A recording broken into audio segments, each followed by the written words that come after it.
अब मैं आपको याद कराता हूं, हमने सेक्शन 9(3) पढ़ा था। सेक्शन 9(3) में क्या होता है, कुछ स्पेसिफाइड, कुछ नोटिफाइड सर्विसेज या गुड्स, ठीक है, जिसके ऊपर जो टैक्स होगा वो रेसिपिएंट पे करेगा। This is known as reverse charge mechanism, है ना। ये section 9 subsection 3 of the CGST act में लिखा हुआ है। तो now we will proceed to read on the services which are notified under section 9 subsection 3 of the CGST act, है ना। तो सबसे पहले क्या नोटिफाइड है, सबसे पहले GTA सर्विसेज, GTA सर्विसेज, है ना, GTA सर्विसेज नोटिफाइड है। GTA, है ना, GTA सर्विसेज RCM में होती है, ठीक है। लेकिन GTA कौन सा, देखो GTA के पास ना दो ऑप्शन होते हैं टैक्स पे करने के, एक होता है 12%, एक होता है 5%, ठीक है।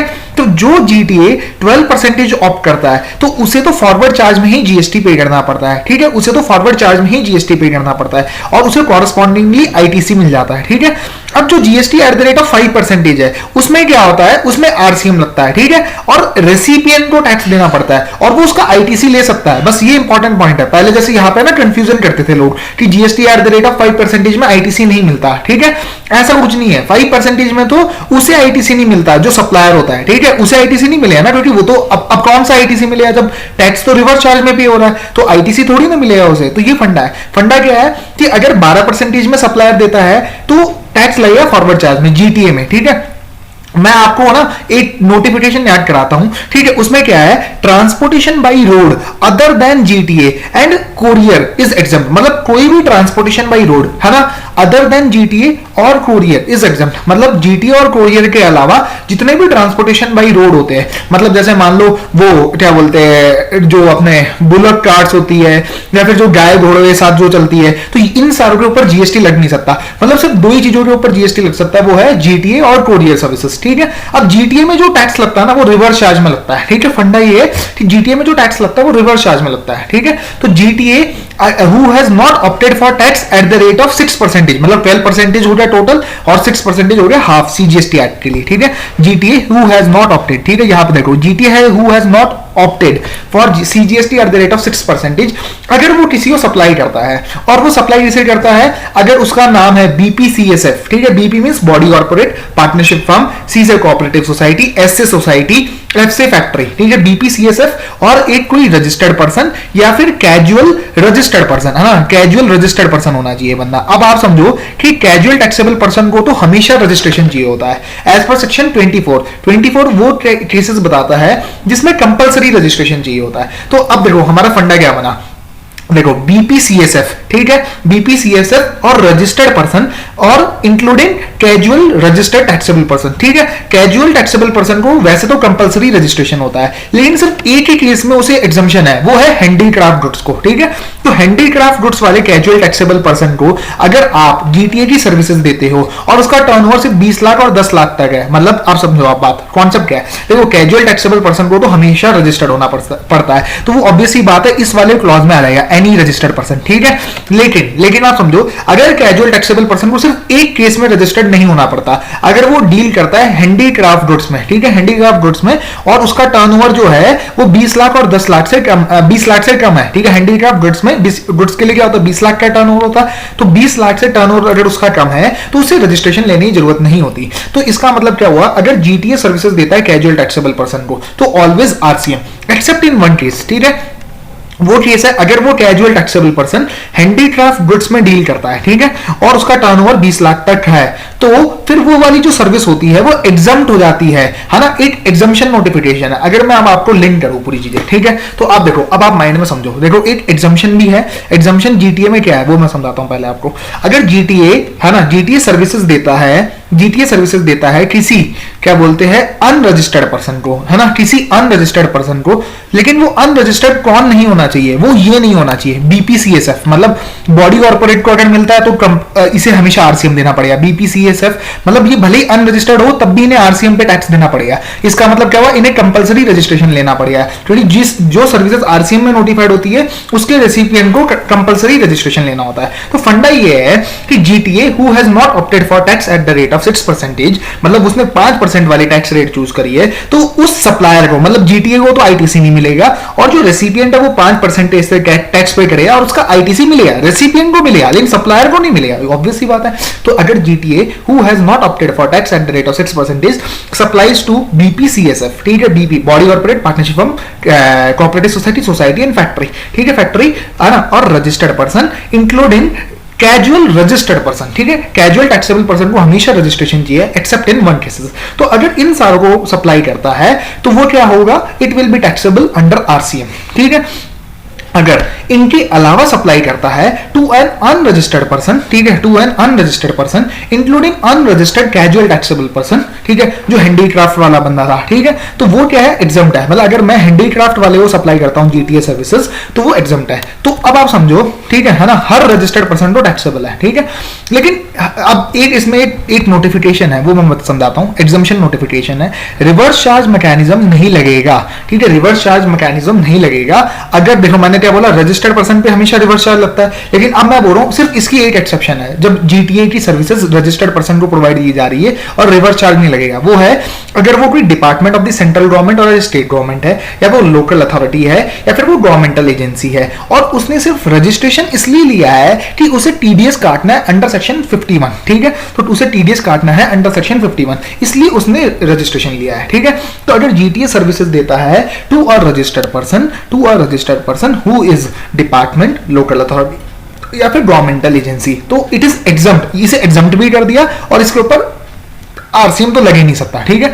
तो मतलब फंडा क्या हुआ, फंडा ये है, GTA who has not opted for tax rate at the rate of 6% supplies to BPCSF including registered person including registered casual taxable person is always taxable under RCM except in one case, which is if it is supplied to a registered person who is department or local authority or governmental agency and has taken registration only for the purpose of deducting TDS। तो अब हमारा देखो ये chart है, ये chart ना सारी चीजें समराइज कर देगा, ठीक है। अब आप समझो, अगर आप समझो कि अगर वो जीएसटी जो पेबल है वो 5% पे है, तो इसका मतलब क्या होगा, आरसीएम लगेगा। अगर 12% है तो आप समझो ये क्या होगा, फॉरवर्ड चार्ज में पे होगा, ठीक है। अब recipient is one of the specified recipient means BPCSF, ठीक है, बीपीसीएसएफ होना चाहिए, है ना, या फिर रजिस्टर्ड पर्सन होना चाहिए, ठीक है, बीपीसीएसएफ या फिर रजिस्टर्ड पर्सन। तो अगर ये 4 बंदे मतलब बीपीसीएसएफ, ठीक है, अगर पांच बंदे ये और एक रजिस्टर्ड पर्सन, अगर ये स्पेसिफाइड रेसिपिएंट है तो ये फॉरवर्ड चार्ज में टैक्स लगेगा and person liable to pay GST GTA, ठीक है। अब इसमें बस एक ही एक्सेप्शन है, देखो बीपी मैंने क्या बोला, 6 बंदे, बीपीसीएसएफ है ना, और रजिस्टर्ड पर्सन, ठीक है, और रजिस्टर्ड पर्सन, तो फिर क्या होगा, जीटीए 12% में फॉरवर्ड चार्ज में पे करेगा, ठीक है। इस other than the specified recipient तो ये एग्जम्प्ट होता है, ठीक है, ये तो मैंने आपको समझा ही दिया। अब आप बस माइंड में यहां पर रखो, यहां पे जैसे बीपीसीएसएफ और रजिस्टर्ड पर्सन बताया ना मैंने, लेकिन रजिस्टर्ड पर्सन में वो वाले नहीं, डिपार्टमेंट, सेंटर, लोकल अथॉरिटी, और ये आपके क्या बोलते हैं, department, local authority, governmental agency, क्योंकि ये एग्जम्प्ट है। तो अगर आप यहां पे समझो तो स्पेसिफाइड रेसिपिएंट में कौन नहीं आते, जो रजिस्टर्ड पर्सन है लेकिन only for the purpose of deducting TDS, ठीक है। तो वो वाली सर्विसेज भी एग्जम्प्ट है, वो भी एग्जम्प्ट है, वो भी स्पेसिफाइड रेसिपिएंट नहीं है। तो देखो अगर मैं सिंपल बोलूं स्पेसिफाइड रेसिपिएंट कौन है ना, बस आपको माइंड में इतना सा रखना है, बीपीसीएसएफ is a specified recipient and a registered person is a specified recipient including a registered casual taxable person is a specified recipient, but ये 3 जो registered बंदे हैं he is not a specified person, ठीक है। कौन 3 बंदे, वो है डिपार्टमेंट, ठीक है, department of the central government, state government, दूसरा पॉइंट कौन है, दूसरा पॉइंट है लोकल अथॉरिटी, गवर्नमेंटल एजेंसी, ठीक है। अब ऐसे ही आप समझो यहाँ पे इस 5% पे जब जीटीए टैक्स दे रहा है तो 5% पे दे रहा है, तो अगर स्पेसिफाइड रेसिपिएंट है तो it is taxable under reverse charge, ठीक है, रिवर्स चार्ज पे टैक्स पे होगा, पर्सन लायबल टू पे इज सच रेसिपिएंट, ठीक है। और other than the specified recipient means, है ना, बीपीसीएसएफ, है ना, मैं यहाँ पे लिख देता हूँ, specified recipient means a person who is a BPCSF, body corporate partnership firm, casual cooperative society and factory, ठीक है, including a registered person, including an unregistered casual taxable person, ठीक है। तो ये सारा फंडा है, तो ये हमारा जीटीए वाली सर्विसेज कंप्लीट हो जाती है ना, ये आपको समझ आ गई होगी, ठीक है। अब आप समझो लीगल सर्विसेज, ठीक है, लीगल सर्विसेज का भी बहुत, अब देखो इसमें ऊपर वाले में बस एक पॉइंट रह गया, रेसिपिएंट कौन होता है, रेसिपिएंट कौन होता है किसी भी सर्विस का, जो बंदा पैसा देता है, हु पेज और इज लायबल टू पे फ्रेट, जो बंदा फ्रेट देता है ना, वो ही रेसिपिएंट माना जाता है। मतलब मान लो अगर मैं कस्टमर हूं और मैं बोलता हूं गाड़ी वाला मैं बुक करता हूं और फ्रेट भी मैं ही दूंगा, तो ये माना जाएगा रेसिपिएंट मैं हूं, भले ही सप्लाई कौन कर रहा है, सप्लायर, ठीक है। तो अगर मैं मान लो मैं अपनी गाड़ी लेके जाता हूं और मैं उस बंदे को डायरेक्टली फ्रेट देता हूं, तो who will be considered as recipient? The customer will be considered as recipient. मतलब recipient means a person who pays the consideration. बस आपको इतना माइंड में रखना है, ठीक है। तो जो फ्रेट पे करेगा ही इज द रेसिपिएंट, ठीक है। अब अपन चलते लीगल सर्विसेज की ओर, ठीक है। अब आप समझो कि अगर लीगल सर्विसेज कौन दे रहा है? एक इंडिविजुअल एडवोकेट दे रहा है other than a senior advocate. Very very important. Senior advocate में थोड़ा अलग फंडा है, वो मैं समझाता हूं आपको, ठीक है। या फिर एडवोकेट फर्म दे रही है ना, इंडिविजुअल दे रहा है other than a senior advocate, या फिर एडवोकेट फर्म दे रही है, ठीक है, to a non business entity. Non business entity GST is exempt, ठीक है ना, जीएसटी इज एग्जाम, ठीक है। To a business entity who is advocate और फर्म और एडवोकेट। तो मतलब या तो मतलब ये आपस में ही दे रहे हैं, एडवोकेट फर्म या फिर इंडिविजुअल एडवोकेट आपस में ही सर्विसेज दे रहे हैं, तो अब है ना, तो वो जीएसटी एग्जम्प्ट है, ठीक है। तो मतलब नॉन बिजनेस एंटिटी एग्जम्प्ट, आपस में ही दे रहे तो एग्जम्प्ट, ठीक है ना। या फिर बिजनेस एंटिटी जो हुई is central government, state government, union territory, local authority, government authority और गवर्नमेंट, ये भी जीएसटी एग्जम्प्ट है। मतलब देखो मैं सिंपल समझाता हूं, अगर आप समझो चार चीजें एग्जम्प्ट है लीगल सर्विसेज में। लीगल सर्विस में अगर individual advocate other than a senior advocate या फिर एडवोकेट फर्म आपस में ही सर्विसेज देते हैं, तो वो एग्जम्प्ट है, पहली चीज। तो to a non business entity, वो भी एग्जम्प्ट है, ठीक है ना। दूसरा पॉइंट ये हो गया, ठीक है। अब बस सीनियर एडवोकेट में यहीं पे फर्क आएगा। जब मैंने बोला ना वो आपस में देते हैं, तो वो एग्जम्प्ट होता है, ठीक है। सबसे पहले मैंने क्या बोला? Individual other than a senior advocate और अ एडवोकेट फर्म, वो आपस में देते हैं, तो मैंने बोला एग्जम्प्ट है, चाहे भले ही टर्नओवर जितना मर्जी हो, ठीक है। अब लेकिन दूसरे वाले में क्या होगा? जब मैं सीनियर एडवोकेट का पढ़ाऊंगा, तो वो आपस में जब सीनियर एडवोकेट किसी एडवोकेट या एडवोकेट फर्म को सर्विसेज देता है, तो वो टैक्सेबल होता है, वो टैक्सेबल होता है। अगर सीनियर एडवोकेट किसी एडवोकेट या एडवोकेट फर्म को सर्विसेज देता है, वो टैक्सेबल होता है। लेकिन वो तभी टैक्सेबल होता है, अभी मैं आपको फंडा समझाता हूँ, पहले आप समझो, पहले पूरी चीज रिवाइज करते हैं। अब देखो, individual other than a senior advocate, है ना, या फिर एडवोकेट फर्म, ठीक है, दो बंदे, है ना, individual other than a senior advocate firm, to a non business entity exempt, ठीक है, to a non business entity exempt. फिर आप समझो central government, state government, union territory, local authority, it is also exempt, ठीक है। फिर आप समझो किसी एडवोकेट को देता है या एडवोकेट फर्म को देता है, तो वो भी एग्जम्प्ट है, ठीक है। अब आप समझो ये इररेस्पेक्टिव ऑफ द टर्नओवर है, ठीक है, इररेस्पेक्टिव ऑफ द टर्नओवर है, ये भी इररेस्पेक्टिव ऑफ द टर्नओवर है, क्योंकि ये बिजनेस एंटिटी है। मैंने आपको बताया ना, सेंट्रल गवर्नमेंट बिजनेस एंटिटी मानी जाती है, ठीक है।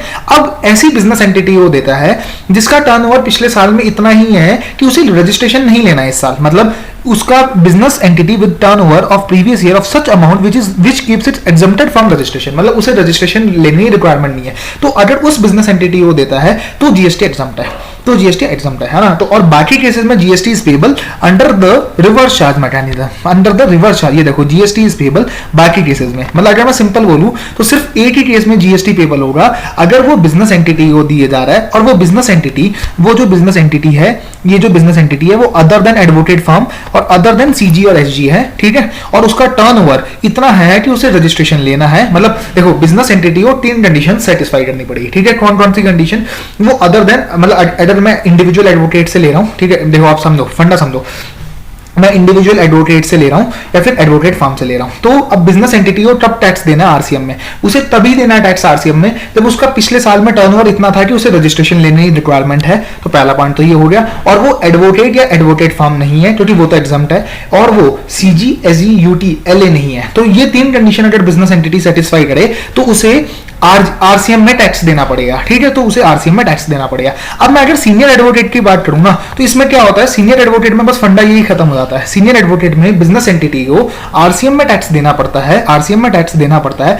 अब देखो, उसमें मैंने 3 पॉइंट बताएंगे, इसमें सिर्फ 2 ही पॉइंट है। इसमें कौन कौन से 2 पॉइंट है कि भाई वो बिजनेस एंटिटी जो होनी चाहिए वो other then CG, SG, UT, LA होनी चाहिए, क्योंकि ये वाला तो एग्जम्प्ट है, इररेस्पेक्टिव ऑफ द टर्नओवर, चाहे जितना मर्जी टर्नओवर हो, ठीक है। और वो बिजनेस एंटिटी है, पिछले साल में इतना टर्नओवर होना चाहिए कि उसे इस साल में रजिस्ट्रेशन लेना पड़ा, ठीक है। तो अगर ये दोनों कंडीशन सेटिस्फाई होती है तो जीएसटी इज पेबल। तो मतलब आप समझो, मैं अगर सिंपल बोलूं, ठीक है, तो अब आप देखो, अगर एडवोकेट है ना, individual advocate other than a senior advocate to a non business entity, GST exempt है। To a business entity who is advocate firm और एडवोकेट, जीएसटी एग्जम्प्ट है, इररेस्पेक्टिव ऑफ द टर्नओवर, ठीक है। Central government, state government, union territory, LA, government authority, government entity, GST is exempt, ठीक है।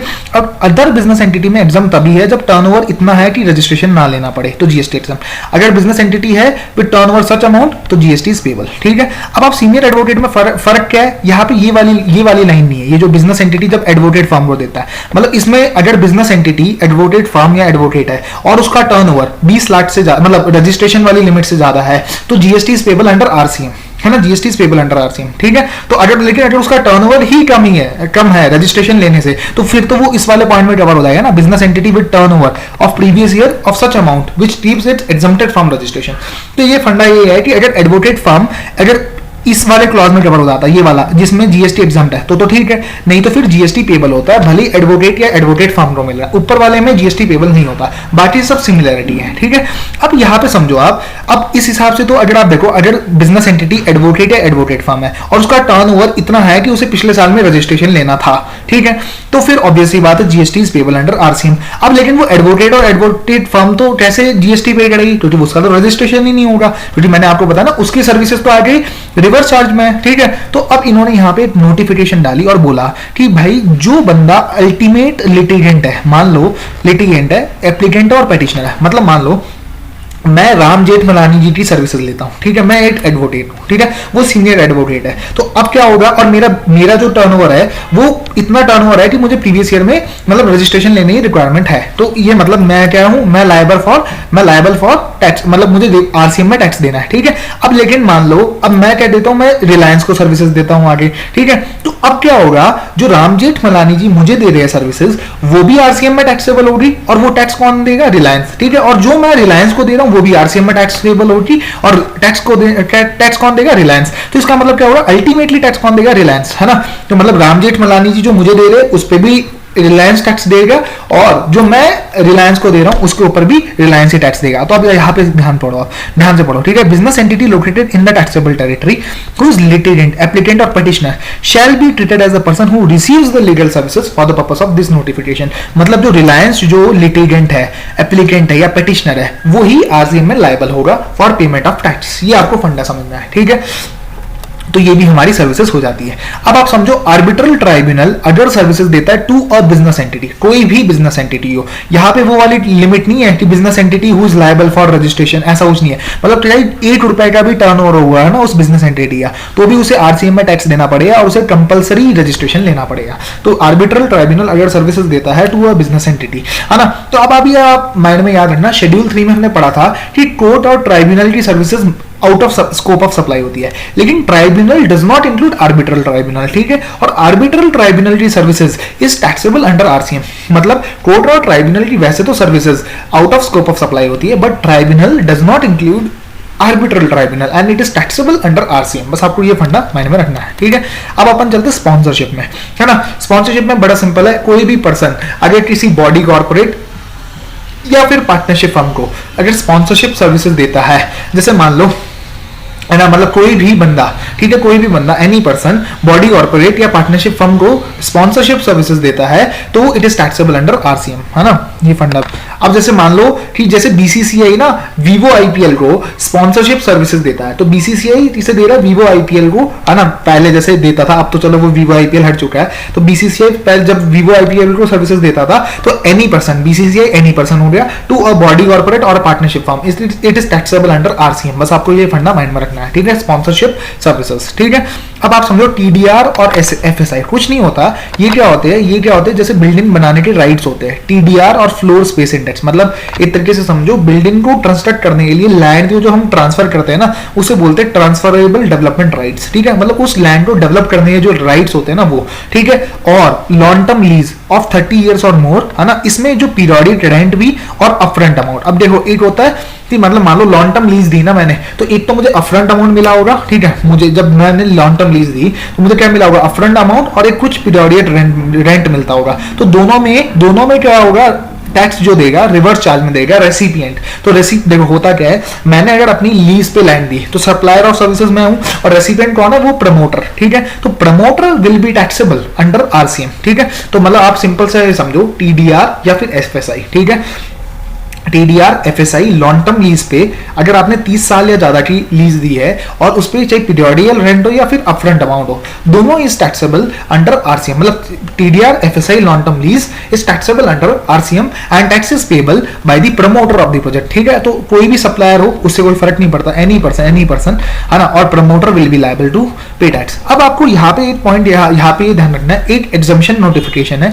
Exemption notification क्या बोलता है मैं बताता हूँ। इसका एग्जम्पशन नोटिफिकेशन का नंबर है एंट्री नंबर 41A 41B। इसमें क्या होता है कि अगर मान लो टीडीआर और एफएसआई आप देते हो, ठीक है, या फिर आप लॉन्ग टर्म लीज देते हो, लॉन्ग टर्म लीज का कौन सा वाला amount, upfront amount, very important, ठीक है, यहाँ पे देखो टीडीआर एफएसआई, ठीक है ना, और लॉन्ग टर्म लीज का कौन सा, अपफ्रंट अमाउंट, ठीक है। तो अगर आप ये देते हो प्रमोटर को, और वो प्रमोटर क्या करता है, उससे रेजिडेंशियल बिल्डिंग बनाता है, ठीक है, उससे क्या बनाता है, रेजिडेंशियल बिल्डिंग बनाता है, और वो रेजिडेंशियल बिल्डिंग उसका कंप्लीशन सर्टिफिकेट या फिर first occupation whichever is earlier से पहले भेज देता है, मतलब उस बिल्डिंग के ऊपर टैक्स पे होना चाहिए, ठीक है, क्योंकि ऑब्वियसली बात है तभी तो टैक्स पे होता है जब वो before issuance of completion certificate और first occupation whichever is earlier अगर वो बिक जाता है, तो इसका मतलब क्या होना चाहिए, एक रेजिडेंशियल बिल्डिंग जिसके ऊपर टैक्स पे हुआ जीएसटी वाला, तो उसके ऊपर जो आप टीडीआर और एफएसआई लोगे ना, वो उसके ऊपर आपका जीएसटी नहीं लगता, मतलब दो condition, TDR FSI long term lease का सिर्फ अपफ्रंट अमाउंट, ठीक है, पीरियोडिक पेमेंट नहीं है ना, लॉन्ग टर्म लीज का सिर्फ अपफ्रंट अमाउंट जो कि आपने TDR FSI long term lease का सिर्फ अपफ्रंट अमाउंट आपने किसी प्रमोटर को दिया और प्रमोटर ने उसकी रेजिडेंशियल बिल्डिंग बनाई और रेजिडेंशियल बिल्डिंग पे जीएसटी पे किया। जीएसटी कब पे होता है, जब वो मतलब रेजिडेंशियल बिल्डिंग बनाई और जीएसटी पे हुआ, मतलब दो condition, residential building plus GST पे हुआ। जीएसटी कब पे होता है, जब वो बिल्डिंग बिकती है बिफोर कंप्लीशन सर्टिफिकेट और first occupation whichever is earlier, तो है ना, तभी वो जो आप सर्विसेज देते हो वो एग्जम्प्ट होती है। तो मतलब अगर मैं सिंपल बोलूं, TDR FSI long term lease upfront amount और periodic payment, it is taxable under RCM. लेकिन एक केस में ये टैक्सेबल नहीं होती आरसीएम में, अगर वो TDR FSI long term lease का सिर्फ अपफ्रंट अमाउंट अगर वो यूटिलाइज हो रहा है फॉर रेजिडेंशियल बिल्डिंग, किसी रेजिडेंशियल बिल्डिंग के लिए यूटिलाइज हो रहा है और residential building before completion certificate या फिर फर्स्ट ऑक्यूपेशन सेल हुई है और उसके ऊपर टैक्स पे हुआ, ठीक है, बस ये फंडा आपको माइंड में रखना है, ठीक है। तो ये हालांकि इतना इंपॉर्टेंट नहीं है इंटरमीडिएट पॉइंट ऑफ व्यू से, लेकिन फाइनल पॉइंट ऑफ व्यू से सीए फाइनल में बहुत इंपॉर्टेंट पॉइंट है ये वाला, ठीक है। तो ये इंटर में तो इतना इंपॉर्टेंट नहीं है, लेकिन आप माइंड में रखना है ये वाला पॉइंट भी, क्योंकि आजकल इनको कुछ पता नहीं, कुछ भी पूछ लेते हैं पेपर में, ठीक है।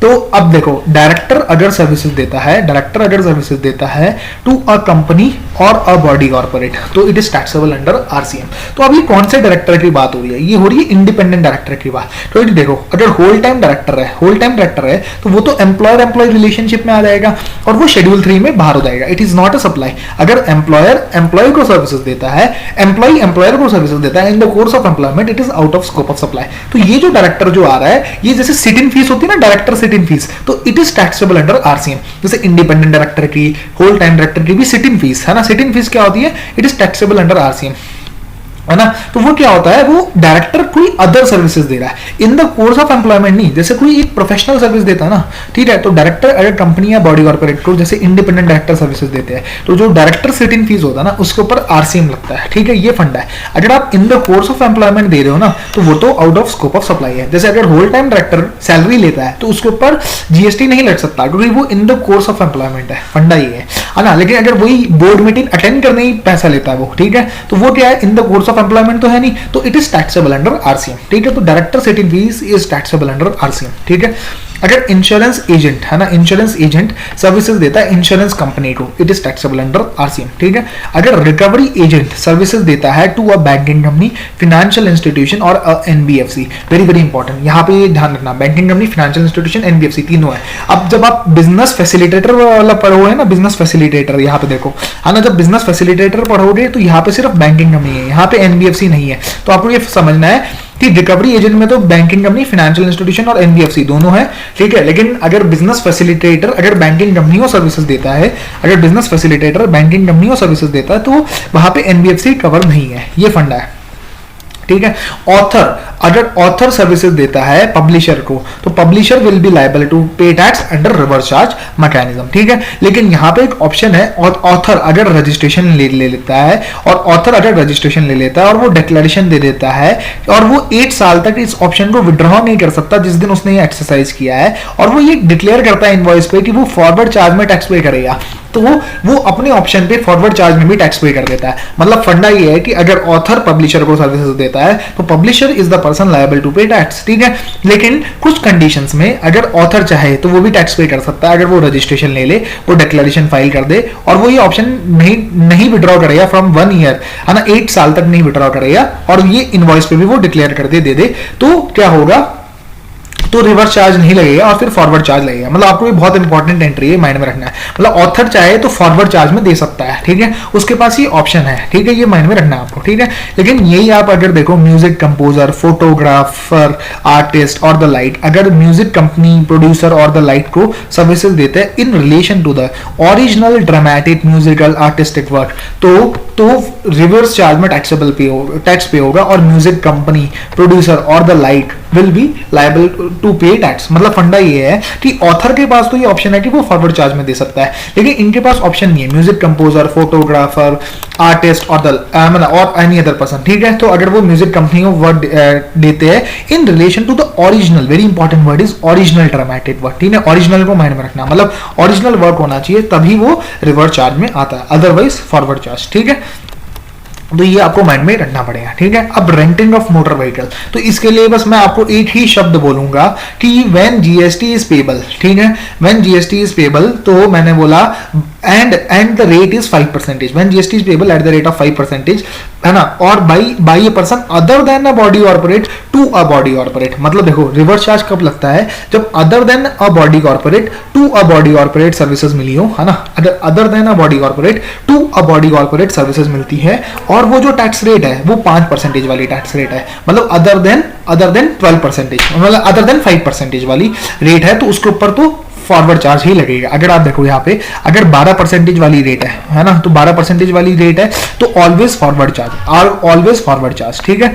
अब अगर 5% वाली रेट है, तो अगर supplier is a person other than a body corporate, ठीक है, अगर वो खुद ही बॉडी कॉर्पोरेट है तो ऑलवेज फॉरवर्ड चार्ज, ठीक है ना। अब मैंने बोला other than a body corporate to a body corporate, it is reverse charge, ठीक है, मतलब other than a body corporate to a body corporate, renting of, ठीक है, motor vehicle, renting of motor vehicle by a person other than a body corporate to a body corporate who has opted for tax at the rate of 5%, मतलब other then 12%, मतलब 5% वाली tax rate लिए तो उसके ऊपर, ठीक है ना, by a person other than a body corporate to a body corporate is taxable under reverse charge, ठीक है। अगर मान लो other than a body corporate to a person other than a body corporate, it is taxable under forward charge, very very important point, ठीक है। तो बस आपको क्या माइंड में रखना है, आपको माइंड में रखना है स्पॉन्सरशिप में था, स्पॉन्सरशिप में था any person to body corporate और पार्टनरशिप फॉर्म, रेंटिंग में क्या है any person other than a body corporate to a body corporate, ठीक है। और सिक्योरिटी सर्विसेज भी है, एक आ गया ना, सिक्योरिटी सर्विसेज है, ठीक है, मैं बताता हूँ सिक्योरिटी सर्विसेज में क्या है। सिक्योरिटी सर्विस में है any person other than a body corporate. अब ऊपर रेंटिंग में क्या था, any person other than a body corporate to a body corporate था ना, यहाँ पे क्या था, any person other than a body corporate to a registered person, except वही वाले तीन चीजें, है ना, department, local authority and governmental agency, मतलब इन तीन केस में तो फॉरवर्ड चार्ज में पे होगा, ठीक है। अगर मान लो any person other than a body corporate to a body corporate अगर सर्विसेज देता है, कौन सी services, security services, it is taxable under RCM, ठीक है, ये आपको फंडा माइंड में रखना है। तो हमारा क्या क्या हो गया, हमारा ये रेंटिंग वाला भी फंडा हो गया, मतलब स्पॉन्सरशिप में any person to a body corporate partnership firm, renting of motor vehicle में any person other than a body corporate to a body corporate, और सिक्योरिटी सर्विस में other than a body corporate to a registered person, except तीन, ठीक है। और तीन पे क्या होगा, फॉरवर्ड चार्ज में पे होगा, वो एग्जम्प्ट नहीं है, जैसे जीटीए में तो एग्जम्प्ट था ना, वो जीटीए में तो एग्जम्पशन नोटिफिकेशन थी, अगर आपको ध्यान हो जीटीए में अगर उन रजिस्टर्ड 3 बंदों को देते हो तो वो एग्जम्प्ट था, क्योंकि वो स्पेसिफाइड रेसिपिएंट में से नहीं थे, तो वो एग्जम्पशन था। लेकिन सिक्योरिटी में क्या है, वो एग्जम्प्ट नहीं है, बस ये फंडा है माइंड में आपके, ठीक है। तो अब ये हो गया, अब अपन चलते हैं, है ना, by the members of the overseeing committee, ये आरबीआई की कोई कमिटी है, तो ये अगर आरबीआई को सर्विसेज देती है तो RBI is liable to pay tax under the reverse charge, ठीक है, members of the overseeing committee, ठीक है। अगर individual direct selling agent, individual, very very important point, individual, इस बार ये सीए फाइनल के पेपर में टेस्ट हुआ है वाला पॉइंट, ठीक है। तो individual direct selling agent to a banking company और एनबीएफसी, यहाँ पे भी एनबीएफसी है, तो एनबीएफसी कहाँ पे था, इंडिविजुअल डायरेक्ट सेलिंग एजेंट के पॉइंट में था, एक ऊपर भी एनबीएफसी था, अभी जहाँ पे हमने रिकवरी एजेंट पढ़ा वहां पे भी था, लेकिन ये बिजनेस फैसिलिटेटर में नहीं है। तो business facilitator to a banking company, है ना, तो business facilitator to a banking company क्या बोलते हैं, ये आरसीएम है, मतलब अगर बिजनेस फैसिलिटेटर सर्विसेज देता है to a banking company, it is taxable under reverse charge mechanism, ठीक है। अगर agent of a business correspondent अगर सर्विसेज देता है to a business correspondent, it is taxable under reverse charge mechanism, ठीक है, रिवर्स चार्ज मैकेनिज्म में taxable होगा वो, ठीक है। अब आप समझो एक मतलब क्या हुआ, बिजनेस फैसिलिटेटर अगर बैंकिंग कंपनी को देता है तो reverse charge, agent of a business correspondent अगर बिजनेस कॉरेस्पॉन्डेंट को देता है तो it is taxable under reverse charge, ठीक है। अब आप एक एग्जम्पशन नोटिफिकेशन समझना, एग्जम्पशन नोटिफिकेशन में क्या है, अगर बिजनेस फैसिलिटेटर है ना या फिर बिजनेस कॉरेस्पॉन्डेंट किसे दे रहे हैं सर्विसेज, बैंकिंग कंपनी को दे रहे हैं, ठीक है ना, बैंकिंग कंपनी को दे रहे हैं। यहाँ पे मैंने बताया ना आपको, यहाँ पे एनबीएफसी नहीं कवर है, बिजनेस फैसिलिटेटर और बिजनेस कॉरेस्पॉन्डेंट में, ठीक है, टू अ बैंकिंग कंपनी है ना in relation to rural area branch, तो ये एग्जम्प्ट होता है। मतलब देखो, बिजनेस फैसिलिटेटर अगर बैंकिंग कंपनी को सर्विसेज देता है तो वो क्या होता है, it is taxable under reverse charge mechanism. और agent of a business correspondent अगर बिजनेस कॉरेस्पॉन्डेंट को सर्विसेज देता है तो वो taxable by under reverse charge mechanism and tax is payable by the business correspondent not by the banking company. मतलब business correspondent banking company को देता है वो तो फॉरवर्ड चार्ज नहीं है, मतलब बिजनेस कॉरेस्पॉन्डेंट एक तो अपने पिछले वाले का भी टैक्स देगा और अपना भी टैक्स देगा, ठीक है, फंडा ये है, ठीक है। अब आप समझो कि अगर लेकिन बिजनेस फैसिलिटेटर और बिजनेस कॉरेस्पॉन्डेंट अगर सर्विसेज देते हैं to a banking company in relation to rural area account, ठीक है, तो वो क्या होता है, एग्जम्प्ट होता है। अगर मतलब बिजनेस बीएफ और बीसी अगर सर्विसेज देते हैं टू अ बैंकिंग कंपनी, ठीक है, in relation to rural area branch, तो it is exempt under the exemption notification, ठीक है। और अगर कोई इंटरमीडिएरी मतलब इससे जो एजेंट हुआ, इन दोनों का एजेंट, ठीक है, अगर इन दोनों का agent in relation to entry number a services देता है, मतलब in relation to entry number a services देता है तो वो भी एग्जम्प्ट है। मतलब देखो, बीएफ बीसी अगर बैंकिंग कंपनी को देते हैं सर्विसेज, ठीक है, in relation to rural area branch, it is exempt. और इनके जो पीछे इंटरमीडिएरी है वो भी एग्जम्प्ट, ठीक है। अब आप समझो ऐसे ही पॉइंट है इंश्योरेंस कंपनी के लिए, ठीक है, लेकिन इंश्योरेंस कंपनी में क्या है, इंटरमीडिएरी नॉट कवर्ड है, ठीक है। अब आप समझो अगर मान लो बिजनेस फैसिलिटेटर और बिजनेस कॉरेस्पॉन्डेंट, ठीक है, अगर इंश्योरेंस कंपनी को देते हैं तो पहली बात तो ये रिवर्स चार्ज में टैक्सेबल नहीं है, ये तो फॉरवर्ड चार्ज में टैक्सेबल है, क्योंकि रिवर्स चार्ज में क्या टैक्सेबल है, सिर्फ बैंकिंग कंपनी टैक्सेबल है, ठीक है। यहाँ पे इंश्योरेंस कंपनी कवर नहीं है, यहाँ पे भी इंश्योरेंस कंपनी कवर नहीं है, तो इसका मतलब क्या है, ये तो पहली बात तो ये फॉरवर्ड चार्ज में टैक्सेबल है, ठीक है।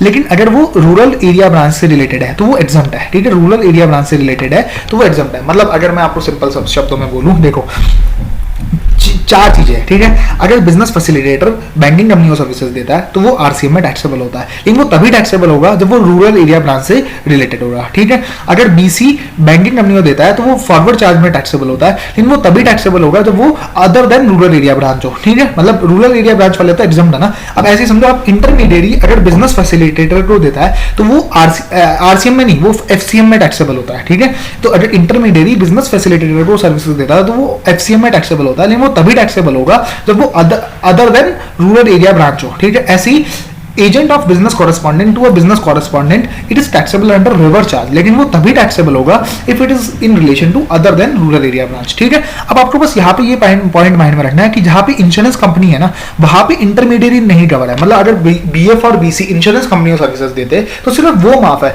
अगर उनकी इंटरमीडिएरी से लेते हैं तो वो टैक्सेबल है ना, फॉरवर्ड चार्ज नहीं होगा, क्योंकि देखो है ना, वो जो मैंने आपको बताया agent of a business correspondent to a business correspondent, ठीक है, तो वो सिर्फ आरसीएम में टैक्सेबल है, ठीक है। तो ये मतलब फंडा ये हुआ, मतलब बीएफ और बीसी अगर इंश्योरेंस कंपनी को देते हैं तो in relation to rural area branch तो वो तो क्या हुआ, वो एग्जम्प्ट है ना, वो तो एग्जम्प्ट हुआ। अब मान लो अगर मेरे को इंटरमीडिएरी से सर्विसेज मिलती है, अगर मान लो बीएफ को इंटरमीडिएरी से मिलती है, ठीक है, तो वो क्या होगा, वो तो टैक्सेबल होगा अंडर फॉरवर्ड चार्ज, ठीक है, अंडर फॉरवर्ड चार्ज, ठीक है। लेकिन अगर agent of business correspondent to a business correspondent है तो वो टैक्सेबल होगा अंडर रिवर्स चार्ज, क्योंकि यहाँ पे इस वाली एंट्री में कवर हो जाएगा ना वो रिवर्स चार्ज वाली में, है ना। तो बस आपको ये पॉइंट्स माइंड में रखने हैं। तो मतलब अब मैं आपको समराइज करता हूँ सारी चीज, ठीक है। तो समराइज के लिए क्या पॉइंट आपको माइंड में रखना है, बीएफ अगर बैंकिंग कंपनी को देता है reverse charge, agent of a business correspondent to a business correspondent reverse charge, ठीक है। अब आप समझो बीएफ बीसी और इनके intermediary to a banking company in relation to rural area branch it is exempt, ठीक है। बीएफ और BC to a insurance company only, ठीक है, इनके इंटरमीडिएरी नहीं कवर, ठीक है, to in relation to rural area branch it is exempt. बस ये फंडा आपको माइंड में होना चाहिए, तीन चीजें, ठीक है। अब आप आ जाओ यहाँ पे, अब तो बहुत इजी है। अब सिक्योरिटी सर्विसेज तो मैंने आपको समझा ही दिया है, ठीक है। और अब देखो lending of securities, very very important point. अभी आपने पढ़ा था कि मैंने जब आपको फर्स्ट लेक्चर पढ़ाया था सप्लाई का, तो मैंने उसमें बताया था कि goods does not include transaction in securities, ठीक है, सिक्योरिटीज नहीं इंक्लूड होता, नहीं सर्विसेज में इंक्लूड होता है। लेकिन अब आप समझो मैं क्या कर रहा हूँ, लेंडिंग ऑफ सिक्योरिटीज करता हूँ। जैसे मान लो कुछ टाइम के लिए ना, अब जैसे मान लो शॉर्ट पोजीशन लेनी होती है, मतलब मेरे पास सिक्योरिटी है नहीं, तब भी मैं शेयर मार्केट में उसे बेचना चाहता हूँ। अब मेरे पास जो चीज है ही नहीं नहीं तो मैं उसे कैसे बेच सकता हूँ? तो मैं क्या करता हूँ, दूसरे से बोरो करता हूँ, ठीक है, और उसे बेच देता हूँ, ठीक है। मुझे अब मैं बेचूंगा क्यों? क्योंकि मुझे ऐसा लग रहा है कि मतलब अब आप समझो ये ऐसे फर्म का कॉन्सेप्ट है, अभी रहने दो वैसे आप समझना ना, बस आप ये समझो कि मैं किसी से उधार लेके सिक्योरिटी उसे मार्केट में बेच रहा हूँ, ठीक है। अब जरूरी नहीं बेच रहा हूँ, मैं कुछ भी कर रहा हूँ, मतलब मैं अगर उसके लिए मतलब उधार ले रहा हूँ मैं सिक्योरिटी और उसके लिए कुछ चार्जेस दे रहा हूँ, तो वो ट्रांजैक्शन यानी सिक्योरिटी नहीं है और उसके ऊपर जीएसटी लगेगा, ठीक है, उसके ऊपर जीएसटी लगेगा। वेरी वेरी इंपॉर्टेंट पॉइंट, मतलब lending of securities is taxable to GST, मतलब ये पॉइंट है ना। इसका मतलब क्या हुआ, उसके ऊपर रिवर्स चार्ज लगेगा, और रिवर्स चार्ज में कौन टैक्स पे करेगा? The borrower who has borrowed the security will be the person liable to pay GST, है ना। और यहाँ पे एक पॉइंट और है कि यहाँ पे ना हमेशा आईजीएसटी पे होगा, यहाँ पे हमेशा क्या कौन सा टैक्स पे होगा? आईजीएसटी, मतलब इसमें कभी सीजीएसटी और एसजीएसटी नहीं पे हो सकता। तो मतलब लेंडिंग ऑफ सिक्योरिटी में, लेंडिंग ऑफ सिक्योरिटी मतलब मैं किसी से बोरो करता हूं तो borrower will be the person liable to pay GST, ठीक है। अब अपन चलते हैं गवर्नमेंट और लोकल अथॉरिटी सर्विसेज समझने, ठीक है। ये बहुत ही इंपॉर्टेंट कॉन्सेप्ट है। अब आप समझो गवर्नमेंट या लोकल अथॉरिटी अगर गवर्नमेंट को सर्विसेज देती है, ठीक है, गवर्नमेंट को सर्विसेज देती है, कौन कौन सी वाली? पीपीटी, अभी मैं आपको फुल फॉर्म याद कराता हूँ। पीपीटी मींस पोस्ट वाली, पोस्ट में भी कौन सी वाली? Speed post. अब इसमें पी में कैसे याद करोगे? पी में सेल के साथ, ठीक है, सेल मतलब स्पीड पोस्ट, ए से एजेंसी सर्विस, एल से लाइफ इंश्योरेंस, ई से एक्सप्रेस पार्सल पोस्ट। मतलब अगर ये चार सर्विसेज देता है गवर्नमेंट या लोकल अथॉरिटी, अगर गवर्नमेंट को देती है तो ये वाली चीज तो एग्जाम्प्ट है, मतलब पी वाली एग्जाम्प्ट है, ठीक है। बाकी पीपीटी मतलब पीटी वाली जो है वो टैक्सेबल है। मतलब क्या हुआ, अब देखो मैं आपको याद कराता हूँ। पी से पोस्ट, ठीक है, पोस्ट में कौन कौन सी? स्पीड पोस्ट, ए से एजेंसी, एल से लाइफ इंश्योरेंस। अगर डिपार्टमेंट ऑफ पोस्ट कौन कौन सी सर्विसेज देता है? स्पीड पोस्ट, ए से एजेंसी, है ना, एल से लाइफ इंश्योरेंस, ई से एक्सप्रेस पार्सल पोस्ट। तो डिपार्टमेंट ऑफ पोस्ट अगर सेल वाली सर्विसेज देता है तो और वो गवर्नमेंट को ही देता है तो वो एग्जम्प्ट है। और अगर वो अब ये वाला जो दूसरे वाला पी है, ये कौन से वाला पी है? ये है पोर्ट या एयरपोर्ट, है ना, पोर्ट या airport in relation to services of the port या फिर एयरपोर्ट, ठीक है। और टी से क्या मतलब हुआ? ट्रांसपोर्ट ऑफ गुड्स और पैसेंजर्स, तो इट इज टैक्सेबल अंडर, है ना। अब इसमें क्या होगा, गवर्नमेंट या लोकल अथॉरिटी अगर गवर्नमेंट को सर्विसेज देती है तो ये टैक्सेबल है, ठीक है। तो गवर्नमेंट मतलब पीपीटी वाली सर्विसेज, है ना, पीपीटी ट्रांसपोर्टेशन ऑफ गुड्स और पैसेंजर, ये वाली जो सर्विसेज है ये फॉरवर्ड चार्ज में government will be the person liable to pay tax, ठीक है। तो गवर्नमेंट या लोकल अथॉरिटी अगर गवर्नमेंट को सर्विसेज देती है, कौन सी वाली? पीपीटी, तो इसमें से पी वाली तो एग्जम्प्ट है, पहली पोस्ट वाली तो एग्जम्प्ट है, बाकी जो पीटी वाली है वो टैक्सेबल है अंडर फॉरवर्ड चार्ज, ठीक है ना। तो आपको ये माइंड में रखना। अदर्स वाली जो भी है, इसके अलावा जो भी सर्विसेज देते हो वो एग्जम्प्ट है, वो एग्जम्प्ट है, ठीक है। तो ये मैंने ऐसे बनाया, तो पीपीटी और अदर्स, ठीक है। ऐसे ही आप समझो लोकल अथॉरिटी, गवर्नमेंट और लोकल अथॉरिटी में सेम फंडा है, बस आपको यहाँ पे माइंड में क्या रखना है, ये जो पी वाली सर्विसेज होती है ना, पोस्ट वाली, ये टैक्सेबल होती है लोकल अथॉरिटी के लिए। यहाँ पे देखो ये टैक्सेबल है, ठीक है। तो इसमें फंडा क्या है? पीपीटी वाली, है ना, लोकल अथॉरिटी के लिए सारी टैक्सेबल है, ठीक है। पीपीटी वाली टैक्सेबल है under forward charge, very important point is forward charge, ठीक है ना। तो यहाँ पे मतलब गवर्नमेंट ही टैक्स पे करेगी। डिपार्टमेंट ऑफ पोस्ट, पी से पोर्ट एयरपोर्ट, है ना, फिर टी से ट्रांसपोर्ट ऑफ गुड्स और पैसेंजर, ठीक है। अदर्स नॉन बिजनेस एंटिटी के केस में सेम है जो लोकल अथॉरिटी के केस में, मतलब PPT is always taxable under forward charge, others is exempt, ठीक है। अदर्स क्या है? एग्जम्प्ट है, ठीक है। अब इसमें देखो बिजनेस एंटिटी जिसका टर्नओवर, ठीक है, पिछले साल में इतना नहीं था कि उसे रजिस्ट्रेशन नहीं लेना था, ठीक है, उसके रजिस्ट्रेशन नहीं लेना था, तो इसमें क्या होगा? पीपीटी तो नॉर्मल वही लोकल अथॉरिटी वाला टैक्सेबल टैक्सेबल टैक्सेबल, ठीक है। और जो अदर्स होगा वो एग्जम्प्ट होगा। ये तो फंडा ही है, ठीक है। लेकिन इसमें नया फंडा क्या है? ये देखो, ये फंडा नया है, रेंटिंग ऑफ इमूवेबल प्रॉपर्टी। अगर मैं किसी बंदे को देता हूं जो कि एक बिजनेस एंटिटी है, अदर देन गवर्नमेंट और local authority, other than government या लोकल अथॉरिटी, और उसका अगर मैं रेंटिंग ऑफ इमूवेबल प्रॉपर्टी करता हूं तो वो बिजनेस एंटिटी और उसे पिछले साल में रजिस्ट्रेशन नहीं लेना चाहिए था, मतलब इतना टर्नओवर नहीं था उसका कि उसे रजिस्ट्रेशन लेना पड़े, तो फिर क्या होगा? वो टैक्सेबल होगा, लेकिन ये फॉरवर्ड चार्ज में होगा। ये वाली जो सर्विस है ना, ये वाली जो सर्विसेज है, अगर आप देखो ये वाली जो सर्विसेज होगी ये मेरी फॉरवर्ड चार्ज में टैक्सेबल होगी, it is taxable under forward charge. ये जो सर्विसेज होगी वो फॉरवर्ड चार्ज में टैक्सेबल होगी, ठीक है। तो अब मैं आपको रिवाइज कराता हूँ।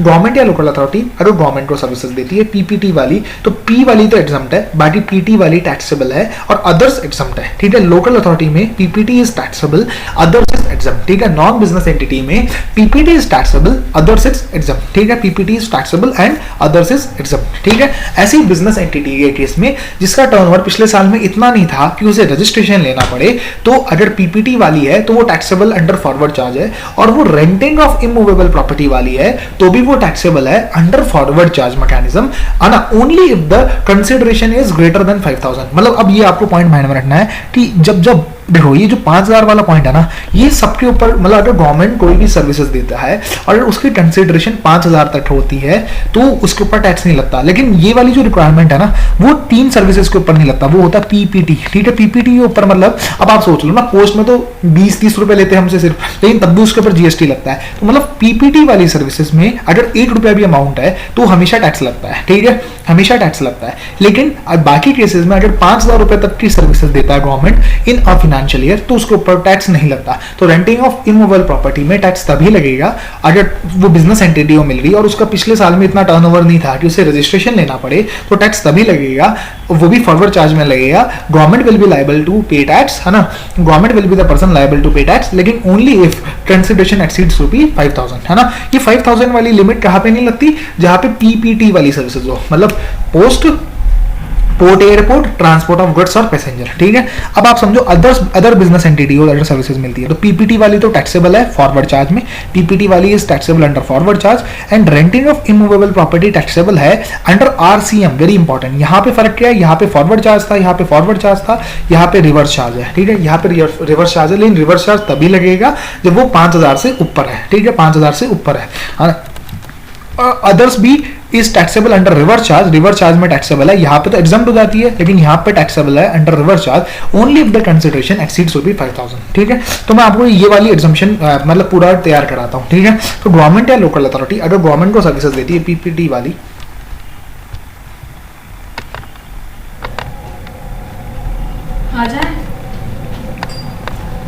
तो मैं आपको रिवाइज कराता हूं, गवर्नमेंट या लोकल अथॉरिटी अगर गवर्नमेंट को देता है पीपीटी वाली सर्विसेज तो पी वाली तो एग्जाम्प्ट है, पीटी वाली टैक्सेबल है अंडर फॉरवर्ड चार्ज, और अदर्स क्या है, एग्जाम्प्ट है, ठीक है। लोकल अथॉरिटी को देता है तो पीपीटी वाली टैक्सेबल है अंडर फॉरवर्ड चार्ज, इसमें पहला वाला पी भी टैक्सेबल है, और अदर्स क्या है, एग्जाम्प्ट है, ठीक है। अगर नॉन बिजनेस एंटिटी को देता है तो पीपीटी वाली is taxable and others is exempt, ठीक है। अगर कोई बिजनेस एंटिटी को देता है जिसका पिछले साल में इतना टर्नओवर नहीं था कि उसे रजिस्ट्रेशन लेना पड़े, तो पीपीटी वाली is taxable under forward charge, and renting of immovable is taxable under forward charge only if the consideration exceeds ₹5000, ठीक है। अगर उसका कंसिडरेशन 5000 रुपए से ज्यादा है, और जो बाकी अदर सर्विसेज है वो it is exempt under the CGST act, ठीक है। तो और बाकी अदर बिजनेस एंटिटी, मतलब बिजनेस एंटिटी जिसे रजिस्ट्रेशन लेना पड़ा, मतलब जिसका रजिस्टर्ड है या फिर जो रजिस्ट्रेशन लेना पड़ा जिसे, तो उसमें क्या होगा, पीपीटी इज, है ना, पीपीटी वाली टैक्सेबल है अंडर फॉरवर्ड चार्ज, मतलब government will be the person liable to pay tax, and renting of immovable property पर टैक्स देना पड़ेगा उसे